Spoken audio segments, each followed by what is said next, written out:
Svemirci su se spustili na zemlju. Ti si prva i jedina osoba odabrana da im se obratiš. Što ćeš im reći? Bježi.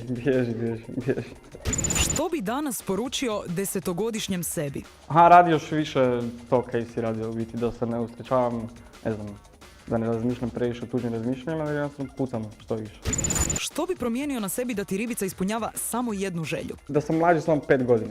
Kada bi se mogao reinkarnirati u neku životinju, koju bi odabrao i zašto? U iguanu. Da možeš birati bilo koju osobu na svijetu, ne nužno među Hrvatima, da postane hrvatski predsjednik, koga bi izabrao? Rosario Dawson. Koja ti je najdraža poslovica? Svakom loncu poklope. Iskoristi ovu priliku da se nekome ispričaš. Svim ljudima na trećnici što ne pokupim drek od pesa svaki put jer nemam reći.